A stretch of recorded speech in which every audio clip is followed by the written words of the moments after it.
ಸ್ನೇಹಿತರೆ, ಎಲ್ರಿಗೂ ಕೂಡ ನಮಸ್ಕಾರ. ಸ್ನೇಹಿತರೆ, ಈ ಒಂದು ಸಮಾಜ ಕಲ್ಯಾಣ ಇಲಾಖೆಯಿಂದ ನಿಮ್ಗೆಲ್ರಿಗೂ ಕೂಡ ಗೊತ್ತಿರುವ ಹಾಗೆ ಹಲವಾರು ಯೋಜನೆಗಳನ್ನ ಬಿಡುಗಡೆನ ಮಾಡ್ತಾ ಇದ್ದಾರೆ. ಅದರಲ್ಲಿ ಈ ಒಂದು ಸ್ವಯಂ ಉದ್ಯೋಗ ನೇರ ಸಾಲ ಯೋಜನೆ ಅಡಿಯಲ್ಲಿ ಇವಾಗ ಅರ್ಜಿನ ಆಹ್ವಾನ ಮಾಡಿದ್ದಾರೆ.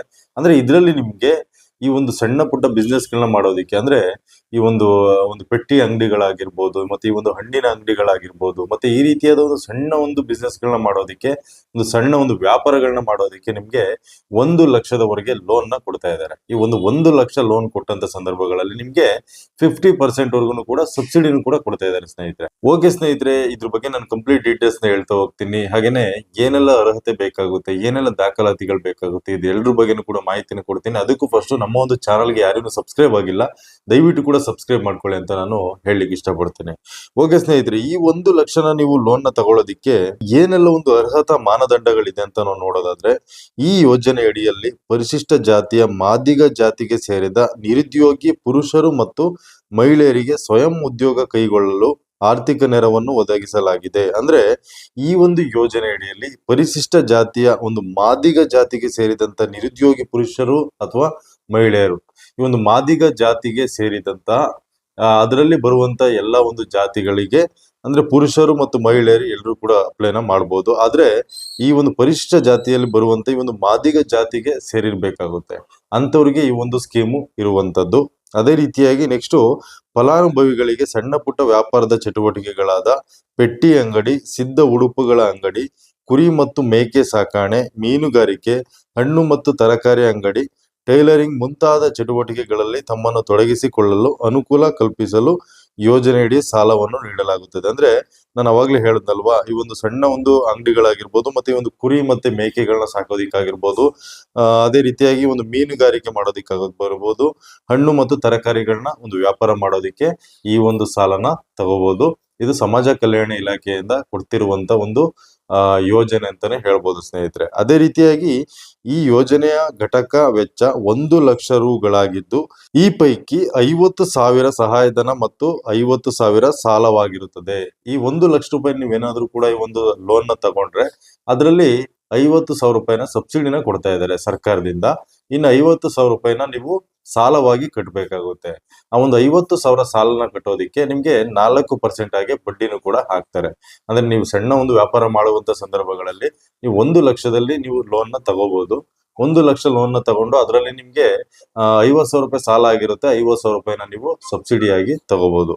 ಅದೇ ರೀತಿಯಾಗಿ ಒಂದು 50,000 ಏನ್ ಲೋನ್ ಇರುತ್ತಲ್ವಾ, ಇದನ್ನ ಸಮಾನವಾಗಿ ಒಂದು 30 ಕಂತುಗಳಾಗಿ ನೀವು ಕಟ್ಟಬೇಕಾಗುತ್ತೆ. ಆ ಒಂದು ಸಾಲನ ಕಟ್ಟೋದಿಕ್ಕೆ ಒಂದು 30 ಕಂತುಗಳು ಕಟ್ಟಬೇಕಾಗುತ್ತೆ. ಅಂದ್ರೆ ಸಮಾನವಾಗಿ ಆ ಒಂದು 50,000 ರೂಪಾಯಿನ ಕ್ಲಿಯರ್ ಮಾಡೋದಿಕ್ಕೆ ಎಷ್ಟು ಬರುತ್ತೆ ಅಮೌಂಟ್, ಅಷ್ಟನ್ನು ನೀವು ಕಟ್ಟಬೇಕಾಗುತ್ತೆ. ಅರ್ಜಿದಾರರ ಒಂದು ಅರ್ಹತೆಗಳು ನೋಡೋದಾದ್ರೆ, ಅರ್ಜಿದಾರರು ಪರಿಶಿಷ್ಟ ಜಾತಿಯ ಮಾದಿಗ ಮತ್ತು ಅದಕ್ಕೆ ಸಂಬಂಧಿತ ಜಾತಿಗಳಿಗೆ ಸೇರಿರ್ಬೇಕಾಗುತ್ತೆ. ಅಂದ್ರೆ ನಾನು ಅವಾಗ್ಲೇ ಹೇಳಿದೆ ನಿಮ್ಗೆ, ಈ ಒಂದು ಅರ್ಜಿದಾರರು ಪರಿಶಿಷ್ಟ ಜಾತಿ ಮಾದಿಗ ಮತ್ತು ಅದಕ್ಕೆ ಸಂಬಂಧಿತ ಜಾತಿಗಳಿಗೆ ಸೇರಿರ್ಬೇಕಾಗುತ್ತೆ. ಅಂತವ್ರು ಅಪ್ಲೈನ ಮಾಡಬಹುದು. ಅದೇ ರೀತಿಯಾಗಿ ಆದಿ ಕರ್ನಾಟಕ, ಆದಿ ಆಂಧ್ರ, ಆದಿ ದ್ರಾವಿಡ ಎಂಬ ಹೆಸರಿನಲ್ಲಿ ಜಾತಿ ಪ್ರಮಾಣ ಪತ್ರವನ್ನು ಸಲ್ಲಿಸಿದಲ್ಲಿ ಕಡ್ಡಾಯವಾಗಿ ಮೂಲ ಜಾತಿಯನ್ನು ನಮೂದಿಸಿ ಸ್ವಯಂ ಘೋಷಣೆ ಪ್ರಮಾಣ ಪತ್ರವನ್ನು ಸಲ್ಲಿಸಬೇಕು. ಅಂದ್ರೆ ನೀವೇನಾದ್ರೂ ಕೂಡ ಈ ಒಂದು ಜಾತಿ ಪ್ರಮಾಣ ಪತ್ರದಲ್ಲಿ ಈ ಒಂದು ಆದಿ ಕರ್ನಾಟಕ, ಆದಿ ಆಂಧ್ರ, ಆದಿ ದ್ರಾವಿಡ ಅಂತ ಏನಾದ್ರೂ ಕೂಡ ಹೆಸರನ್ನ ಇದ್ರೆ ಅದಕ್ಕೆ ನಿಮ್ಮ ಒಂದು ಮೂಲ ಜಾತಿನೂ ಕೂಡ ಸೇರಿಸಬೇಕಾಗುತ್ತೆ. ಅದೇ ರೀತಿಯಾಗಿ ಒಂದು ಕರ್ನಾಟಕ ರಾಜ್ಯದ ನಿವಾಸಿಯಾಗಿರ್ಬೇಕಾಗುತ್ತೆ.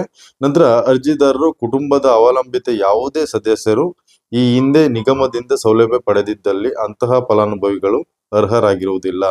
ಇದಕ್ಕೂ ಮೊದಲು ನಿಮ್ಮ ಕುಟುಂಬದವರು ಯಾರೇ ಆದ್ರೂ ಕೂಡ ಕುಟುಂಬದ ಸದಸ್ಯರು ಈ ಒಂದು ಯೋಜನೆಯಲ್ಲಿ ಸಾಲ ತಗೊಂಡಿದ್ರೆ ಅದು ನಿಮ್ಗೆ ಸಿಗೋದಿಲ್ಲ. ಅದೇ ರೀತಿಯಾಗಿ ಅರ್ಜಿದಾರರು ಕುಟುಂಬದ ಅವಲಂಬಿತ ಯಾವುದೇ ಸದಸ್ಯರು ಸರ್ಕಾರಿ, ಅರೆ ಸರ್ಕಾರಿ ನೌಕರಿಯಲ್ಲಿ ಇರಬಾರದು.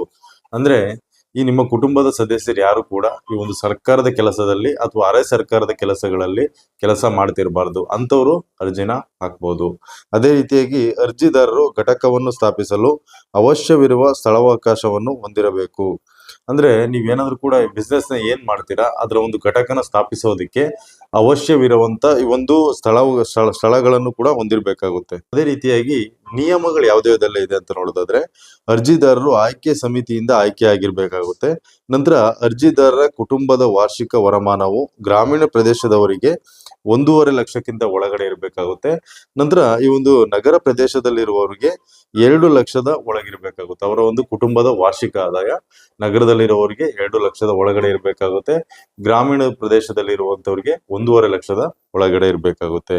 ನಂತರ ಅರ್ಜಿದಾರರು 21 ವರ್ಷದಿಂದ 50 ವರ್ಷದ ಒಳಗಿನ ವಯೋಮಾನದವರಾಗಿರ್ಬೇಕು. ಅಂದ್ರೆ ನಿಮ್ಮ ಒಂದು ವಯಸ್ಸು 21 ವರ್ಷದಿಂದ ಮೇಲ್ಪಟ್ಟು ನಂತರ 50 ವರ್ಷದ ಒಳಗಡೆ ಇರಬೇಕಾಗುತ್ತೆ ನಿಮ್ಮ ಒಂದು ವಯಸ್ಸು.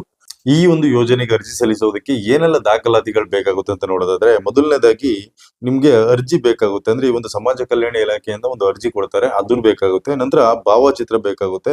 ನಂತರ ಜಾತಿ ಪ್ರಮಾಣ ಪತ್ರ ಬೇಕಾಗುತ್ತೆ. ಅಂದ್ರೆ RD ಸಂಖ್ಯೆ ಹೊಂದಿರುವಂತ ಒಂದು ಜಾತಿ ಪ್ರಮಾಣ ಪತ್ರ, ನಂತರ ಆದಾಯ ಪ್ರಮಾಣ ಪತ್ರ, ನಂತರ ಆಧಾರ್ ಕಾರ್ಡ್ ಬೇಕಾಗುತ್ತೆ, ನಂತರ ಬ್ಯಾಂಕ್ ಪಾಸ್ಬುಕ್ ಬೇಕಾಗುತ್ತೆ. ಇಷ್ಟು ನಿಮ್ಮ ಹತ್ರ ದಾಖಲಾತಿಗಳು ಬೇಕಾಗುತ್ತೆ. ಎಲ್ಲೆಲ್ಲಿ ಅರ್ಜಿ ಹಾಕ್ಬೇಕಾಗುತ್ತೆ ಅಂತ ನೋಡೋದಾದ್ರೆ, ಈ ಒಂದು ಕರ್ನಾಟಕವನ್ನಾಗಿರ್ಬೋದು, ಗ್ರಾಮೀಣವನ್ನಾಗಿರ್ಬೋದು, ಬೆಂಗಳೂರವನ್ನಾಗಿರ್ಬೋದು, ಇಲ್ಲಿ ಎಲ್ಲಾ ಕಡೆನೂ ಕೂಡ ನೀವು ಅರ್ಜಿಗಳನ್ನ ಹಾಕ್ಬೋದು. ಈ ಒಂದು ಸೇವಾ ಸಿಂಧು ವೆಬ್ಸೈಟ್ ಅಲ್ಲಿ ಎಲ್ಲಿ ಅರ್ಜಿ ಹಾಕ್ತಾರೆ ಅಲ್ಲಿ ಎಲ್ಲಾ ಕಡೆನೂ ಕೂಡ ಅರ್ಜಿಗಳನ್ನ ಹಾಕ್ಬೋದು ಸ್ನೇಹಿತರೆ. ಓಕೆ ಸ್ನೇಹಿತರೆ, ಈ ಒಂದು ವಿಡಿಯೋ ನಿಮ್ಗೆ ಇಷ್ಟ ಆಗಿದ್ರೆ ದಯವಿಟ್ಟು ಕೂಡ ಒಂದು ಲೈಕ್ ಮಾಡಿ, ಹಾಗೇನೆ ನಮ್ಮ ಒಂದು ಚಾನಲ್ಗೆ ಸಬ್ಸ್ಕ್ರೈಬ್ ಆಗಿ ಅಂತ ಹೇಳ್ತಾ ಈ ಒಂದು ವಿಡಿಯೋನಲ್ಲಿ ಮುಗಿಸ್ತಾ ಇದ್ದೀನಿ. ಮುಂದಿನ ವಿಡಿಯೋದಲ್ಲಿ ಮತ್ತೆ ಸಿಗ್ತೀನಿ. ಧನ್ಯವಾದ ಸ್ನೇಹಿತರೆ.